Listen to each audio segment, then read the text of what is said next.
Hello बच्चों, आज lecture number first है मैग्नेटिज्म का। मैग्नेटिज्म सीखने के लिए पहले हम पढ़ेंगे ओरेस्टेड एक्सपेरिमेंट। ठीक है बेटा। तो ये एक्सपेरिमेंट स्टार्ट होता है कि हम क्या लाते हैं यहाँ पे, मतलब ओरेस्टेड साहब ने क्या लाया था। इसने एक वायर लाई थी, करंट कैरिंग कंडक्टर लाया था उसने। ठीक बेटा। इसमें क्या बह रहा है? इसमें करंट बह रहा है। ठीक बेटा। और यहाँ पे एक चार्ज रखा था जो कि रेस्ट पे था। ठीक है बेटा। तो हमने देखा कि एक करंट कैरिंग वायर के पास में अगर एक चार्ज रखा जाए तो उस पर कोई फोर्स नहीं लगता है, क्योंकि कंडक्टर न्यूट्रल है ना। ये न्यूट्रल है। अरे न्यूट्रल कैसे है? जितने इलेक्ट्रॉन इसमें बह रहे हैं, तो जो इलेक्ट्रॉन्स हैं उतने ही इसमें क्या है? पॉजिटिव आयन्स हैं। तो हम क्या बोलेंगे कि ये वायर जो है वो न्यूट्रल है। अगर वायर न्यूट्रल है, ठीक है ना बेटा, तो जो ये चार्ज पार्टिकल है इस पे कोई इलेक्ट्रोस्टैटिक फोर्स नहीं लग रहा है। ठीक। अब हम क्या करेंगे, जो ये यहाँ पे चार्ज पार्टिकल है इसको क्या किया, इसको स्पीड दी, सपोज v, है ना, मोशन में। तो जब इसको दिया तो हम क्या बोलेंगे कि इसको ऐसे जाना था, है ना, स्ट्रेट लाइन में, जैसे हमने इसको मोशन दे दी। लेकिन हमने देखा कि इसने अपनी पाथ ऐसे बनाई, है ना। जो इसका पाथ ओरिजिनल ऐसे जाना था, है ना, वो लेकिन जो निकला वो डिविएट था। इसको ऐसे जाना था लेकिन चार्ज पार्टिकल कैसे गया? ऐसे गया। ठीक है ना। लेकिन जब हमने इसको ध्यान से एनालाइज किया, ये डिविएट क्यों हुआ, है ना। तो हमने यहाँ पे क्या किया, हमने यहाँ पे एक कंपास रखा, है ना। तो कंपास में क्या आई? इसमें आई डिफ्लेक्शन। सेम वही डिफ्लेक्शन आती है जब हम इसको रखते हैं मैग्नेट के पास। तो यहां से कंक्लूजन ये निकल रहा है कि अगर यहां से एक करंट कैरिंग कंडक्टर है, वो क्या कर रहा है, वो बना रहा है, अपने इर्द गिर्द बना रहा है वो मैग्नेटिक फील्ड, है ना। उसी मैग्नेटिक फील्ड की वजह से जो ये चार्ज पार्टिकल था इसका जो पाथ था वो डिविएट हुआ। ठीक है बेटा। तो जो ये चैप्टर है मैग्नेटिज्म, इसमें हमें दो चीजें पढ़नी है। Calculation of magnetic field. ठीक बेटा। पहले हम क्या पढ़ेंगे? Calculation of magnetic field. Then उसके बाद हम पढ़ेंगे calculation of magnetic force due to magnetic field. जो ये मैग्नेटिक फील्ड है इसकी वजह से जो फोर्स बन रहा है, प्रोड्यूस हो रहा है, उसका वो कैलकुलेट करना। ठीक है बेटा। अब जो कैलकुलेशन ऑफ मैग्नेटिक फील्ड है हम इसको दो लॉ से पढ़ेंगे, बायोट-सावर्ट लॉ और एम्पियर सर्कुलर लॉ। ठीक है बेटा। तो हम अभी स्टार्ट करेंगे बायोट-सावर्ट लॉ। लेकिन इस लॉ को, मतलब जो पहले लॉ हमें पढ़ना है ना, बायोट-सावर्ट लॉ जो हमें पहले पढ़ना है, पहले हम थोड़ा बहुत मैग्नेटिक फील्ड के बारे में पढ़ेंगे। जो ये मैग्नेटिक फील्ड है ये एक वेक्टर क्वांटिटी है जिसको हम डिनोट करते हैं बी से, है ना। जैसे हमने इलेक्ट्रोस्टैटिक में इलेक्ट्रिक फील्ड पढ़ा था, सेम यहाँ पे क्या है बेटा? मैग्नेटिक फील्ड है। ठीक है बेटा। और जो मैग्नेटिक फील्ड है इसका जो यूनिट है वो क्या है? टेस्ला और वेबर पर मीटर स्क्वायर। ठीक। या हम ऐसे ही बोल सकते हैं कि 1 tesla equals to 10 to the power 4 gauss, है ना। ये इसके यूनिट्स हैं। और जो ये मैग्नेटिक फील्ड है ये एक वेक्टर क्वांटिटी है, तो इसमें हमें क्या यूज करना पड़ता है? Cross product. क्रॉस प्रोडक्ट में क्या इंपॉर्टेंट है? उसमें डायरेक्शन इंपॉर्टेंट है ना। तो बायोट-सावर्ट लॉ में भी हम क्या करेंगे, उसमें भी लास्ट में मैग्नेटिक फील्ड कितना है और डायरेक्शन कैसी है मैग्नेटिक फील्ड की। तो हम पहले सीखेंगे कि डायरेक्शन कैसे निकालते हैं। ठीक। यहाँ पे कुछ एग्जांपल्स हैं। देखो यहाँ पे क्या है, यहाँ पे वेक्टर ए बी है ना। तो हमें क्या निकालना है कि सी। ठीक बेटा। सी की डायरेक्शन, मतलब सी की डायरेक्शन किस तरफ होगी? अगर ए एंड बी गिवन है, हमें पता है कि ए क्रॉस बी इक्वल्स टू सी। ए भी गिवन है, बी भी गिवन है, तो सी कैसे होगा? ये सिंपल मैथमेटिक्स है ना। आपने 11th में पढ़ा होगा पहले फिजिक्स में ये। तो ए क्या है यहाँ पे? ए हम बोलेंगे कि ये यहाँ पे हम क्या बोलेंगे कि जो इसका मैग्नेटिक फील्ड है वो क्या है?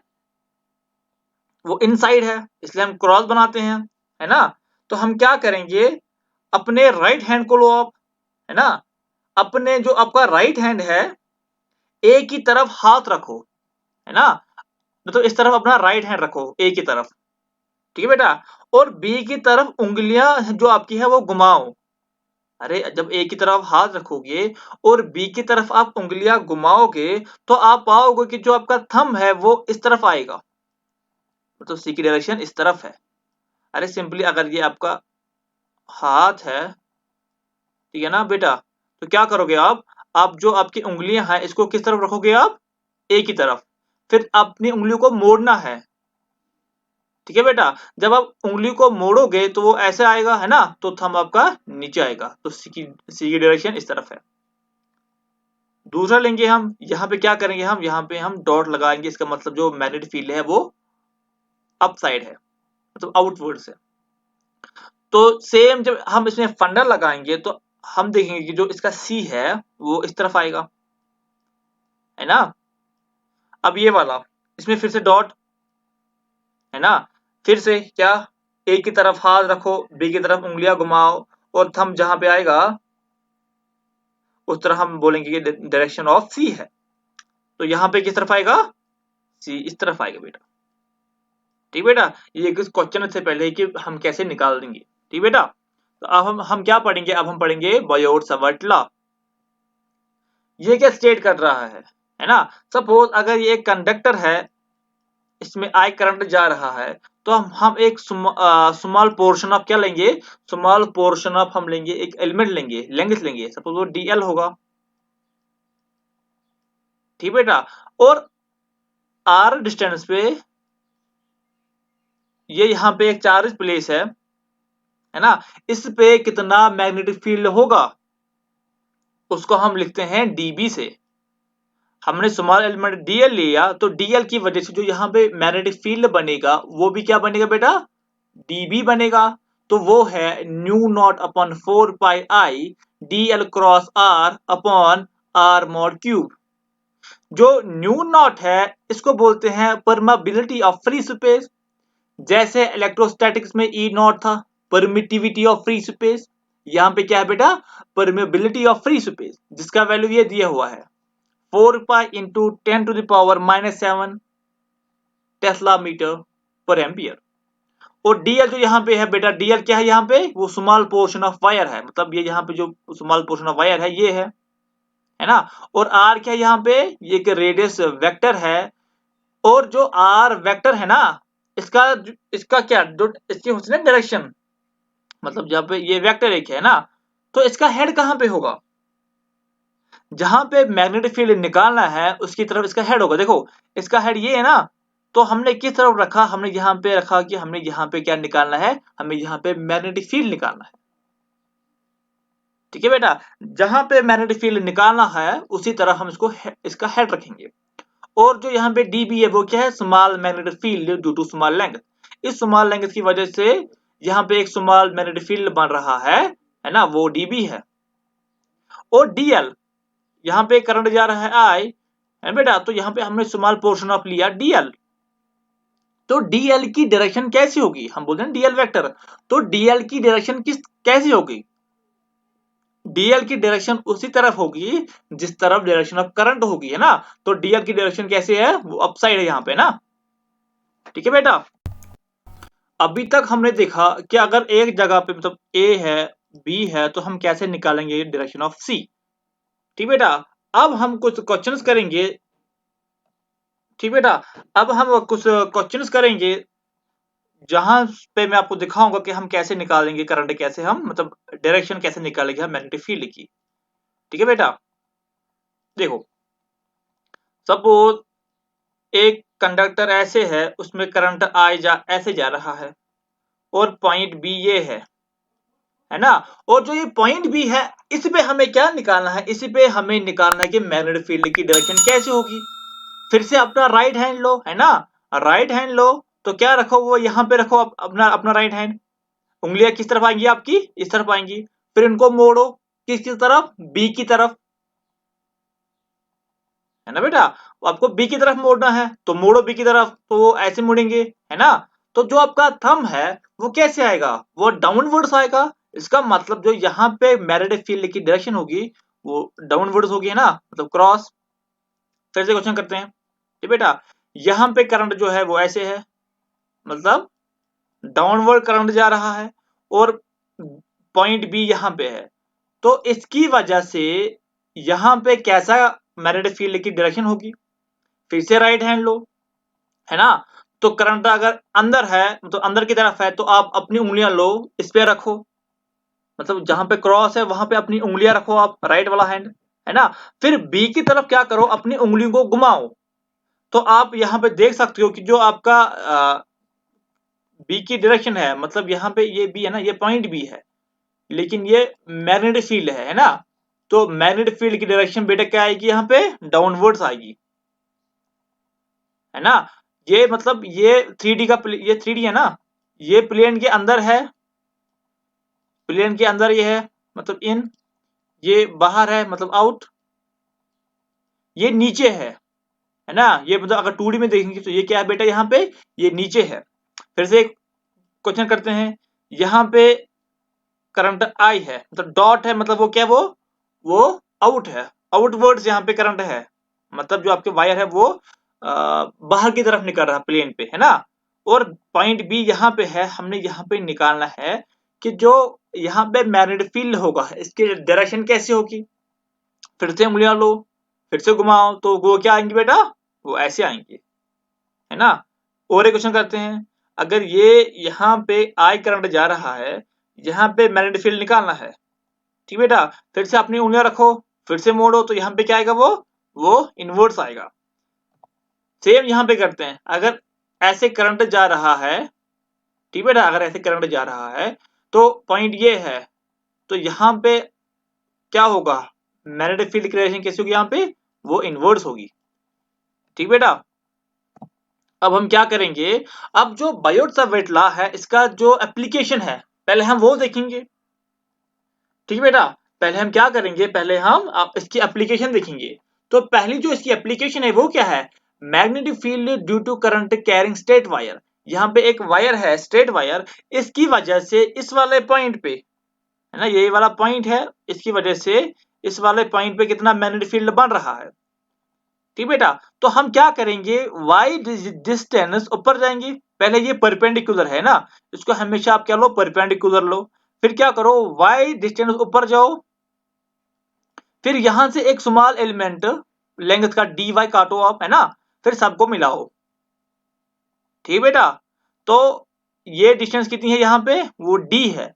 तो फिर हम क्या करेंगे, सबको खत्म करेंगे और ऊपर वाला पोर्शन यहाँ पे लेंगे, ठीक है ना। यहाँ पे क्या है देखो, यहाँ पे ये एंगल थीटा है ना, जो ये वाली है ना, ये वाली लाइन, ये बीच वाली, तो हम क्या बोलेंगे, ये एंगल थीटा है ना बेटा। ये कितनी एंगल है, यहाँ पे है डी थीटा, तो ये वाला एंगल थीटा है, और ये डी है, तो ये क्या बन जाएगा यहाँ पे आर, मतलब ये वाला डिस्टेंस क्या है आर, आर बन जाएगी यहाँ पे डी सेक थीटा, है ना।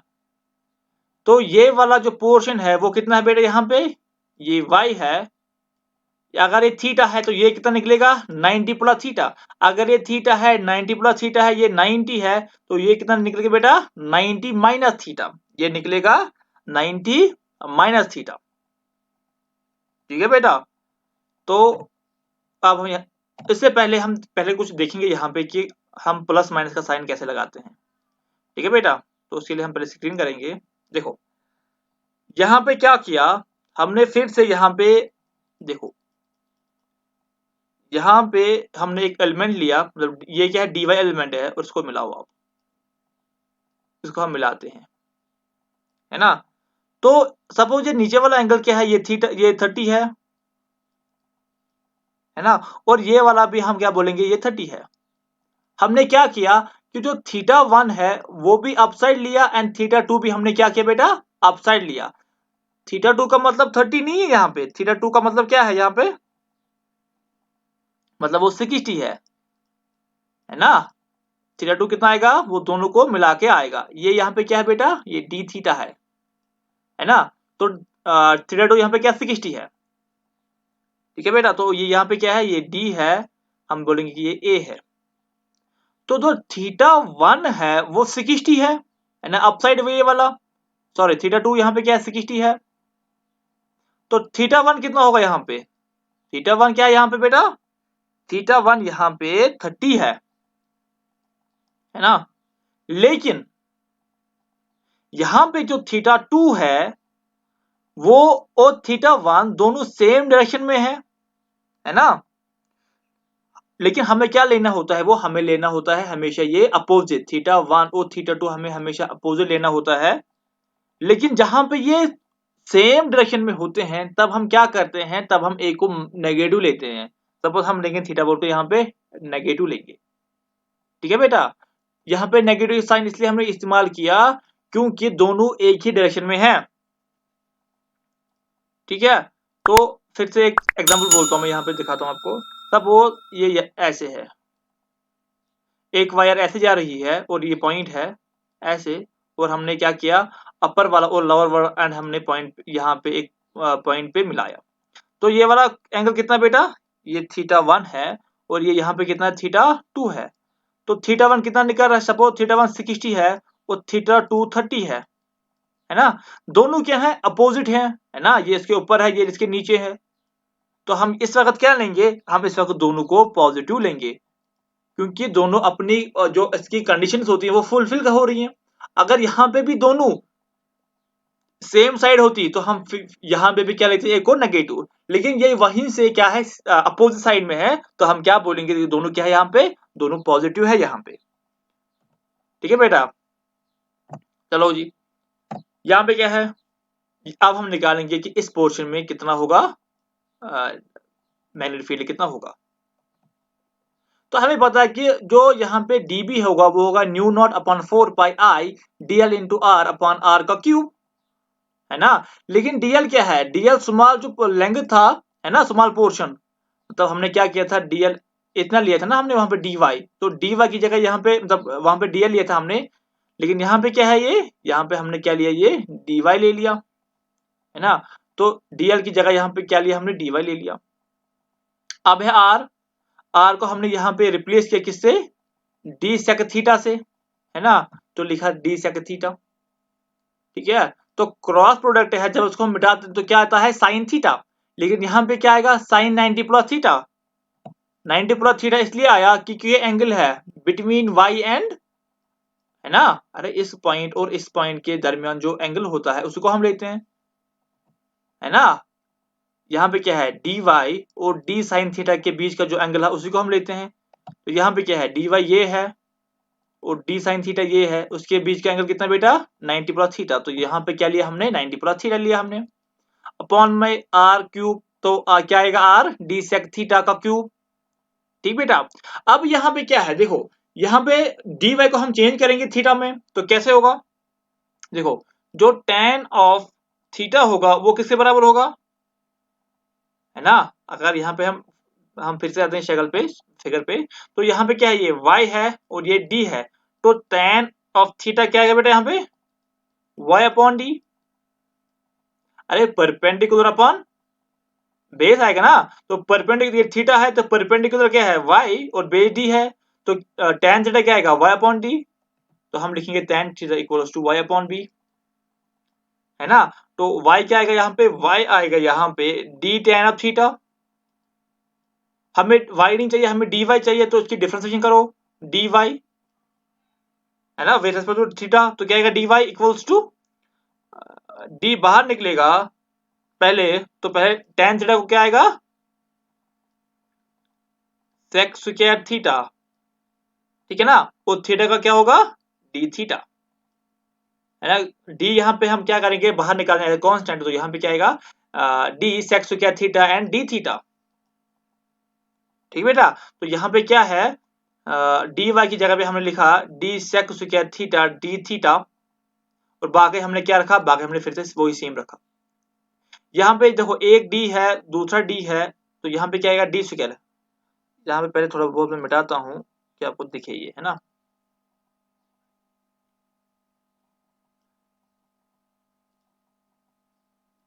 है ना बेटा। यहाँ पे एक डी है, दूसरा डी है, तो क्या आएगा डी स्क्वायर। यहाँ पे सेक 2 है, एक है, तो sec cube and D theta, बाकी रेस्ट सेम, है ना।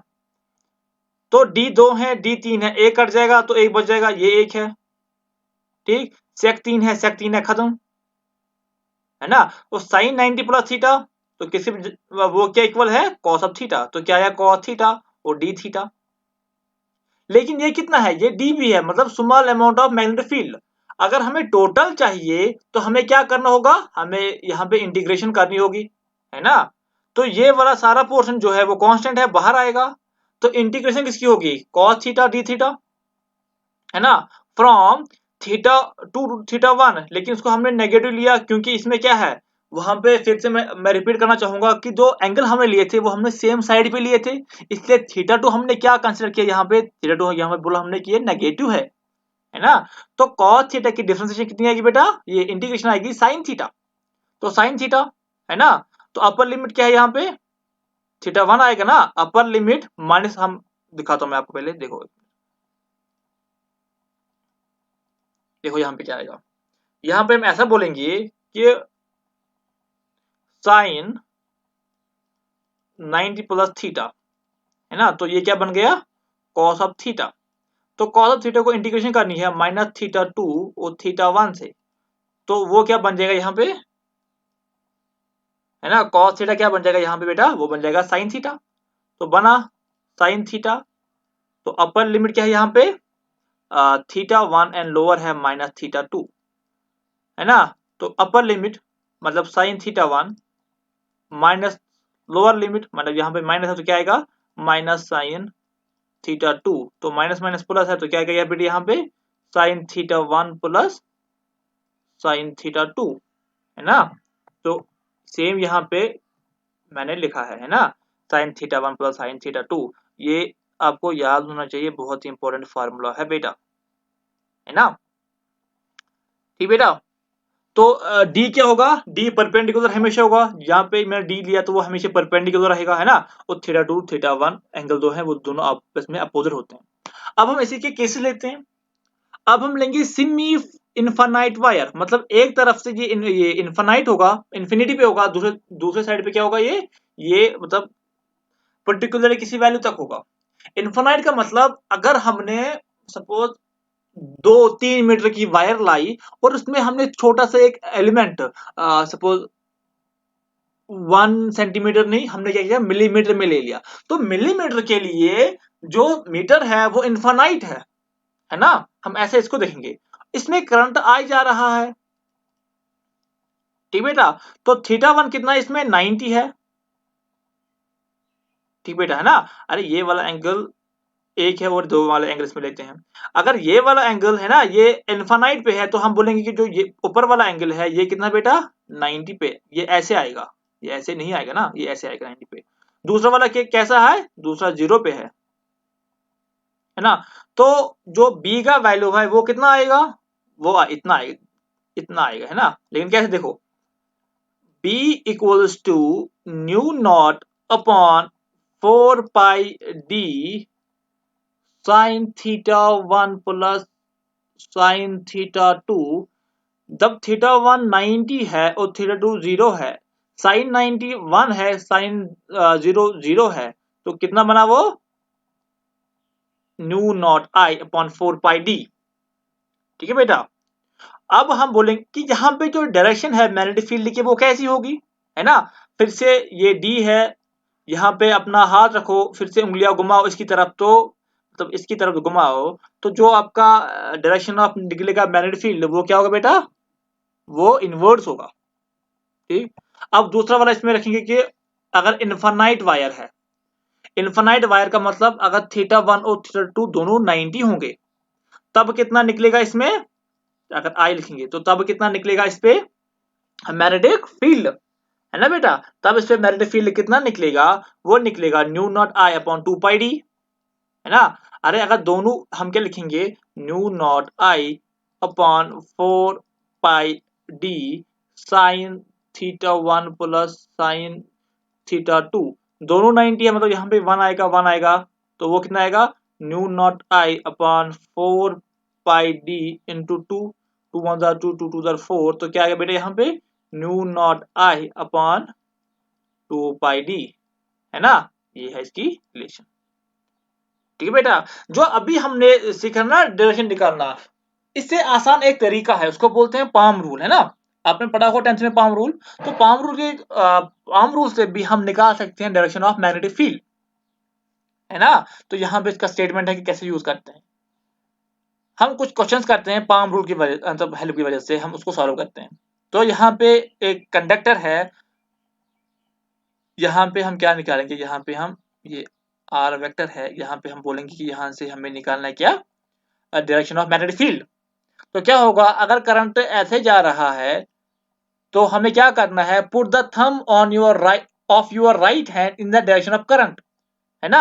अपना जो आपका जो राइट हैंड है उसको लो कंडक्टर पे, है ना। तो क्या करो, जहां की तरफ करंट जा रहा है उसकी तरफ अपना थंब जो है वो रखो, और अपनी उंगलियां किस तरफ खोलो, जिस तरफ पॉइंट हो, जहां पे हम क्या कर रहे हैं, जहां पे हम निकालना चाहते हैं मैग्नेटिक फील्ड। तो देखो पहले आपका हाथ ऐसे होगा, है ना, बंद होगा, ऐसे हाथ होगा आपका, ठीक, ये ऊपर की तरफ आया। अब ये आपकी उंगलियां हैं, इनको खोलो, किसकी तरफ, जहां पे हमें निकालना है, तो यहाँ पे निकालना है, तो हमारा जो हाथ है वो ऐसे आएगा, है ना, वो ऐसे आया। अब जहां की तरफ आपका पाम है, ठीक है ना, जहां की तरफ आपका पाम है वहां की तरफ आपका मैग्नेटिक फील्ड होगा। तो यहाँ पे क्या होगा, मैग्नेटिक फील्ड वो इनवर्स होगा बेटा, है ना, ठीक। अब और एक दो क्वेश्चन करते हैं इस पे हमें। यहाँ पे क्या है, यहाँ पे पहले से जो करंट है वो इनवर्स है यहाँ पे, और यहाँ पे निकालेंगे। तो आप फिर से लगाओ पाम रूल, तो यहाँ पे जो बी की डायरेक्शन है मैग्नेटिक फील्ड की वो ऐसे आएगी, है ना। यहाँ पे करंट आई है, क्रॉस का मतलब इनवर्स है ना, पॉइंट का मतलब आउटवर्ड डायरेक्शन है। तो यहाँ पे करंट अंदर की तरफ जा रहा है, बी पॉइंट यहाँ पे है, तो निकालो। तो बी का कितना आएगा, ऊपर की तरफ आएगा। और एक क्वेश्चन करते हैं, यहाँ पे आई ये है, और पॉइंट डी मतलब ये है, तो आप निकालो, एक पॉइंट यहाँ पे है, तो वो क्या आएगा बेटा, नीचे की तरफ आएगा, ठीक। अब थोड़ा बहुत क्वेश्चन का लेवल इंक्रीज करते हैं। यहाँ पे क्या है, यहाँ पे एक वायर है, जहां इन्फानाइट वायर है, और इसमें करंट आई जा रहा है ना, और ये एंगल 37 है। हमें क्या करना है, एक पॉइंट बी है, मतलब यहाँ पे एक पॉइंट बी है, उसकी उस पे हमें निकालना है मैग्नेटिक फील्ड, ठीक।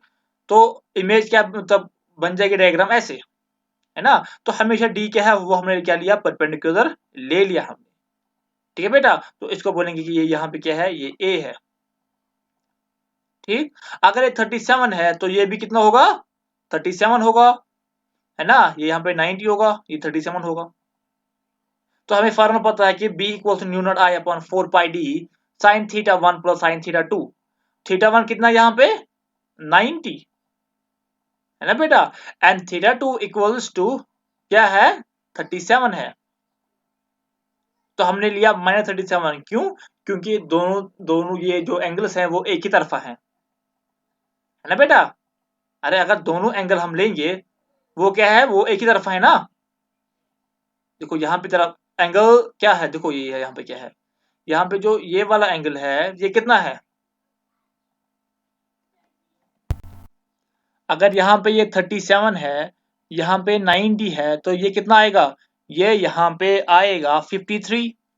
अगर ये 53 है, 37 ये क्या बेटा 90, तो निकला।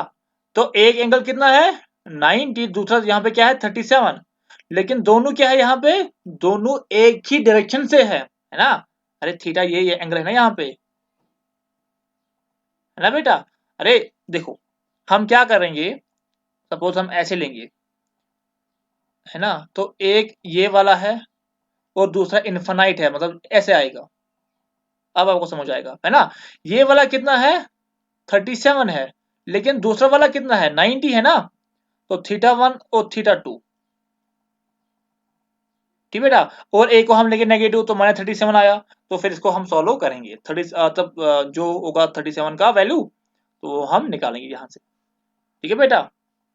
तो वो सॉल्व करके क्या आएगा, मतलब यहाँ पे हम अगर हम इसको चेंज करेंगे, है ना, यहाँ पे क्या होगा डी, डी कितना निकलेगा, डी यहाँ पे डी आएगा यहाँ पे ए cos 37 है ना, डी यहाँ पे क्या आएगा, ए cos 37 ए आएगा एंड cos 37 इक्वल टू 4/5 है ना, तो इसलिए हमने क्या लिया यहाँ पे 4/5।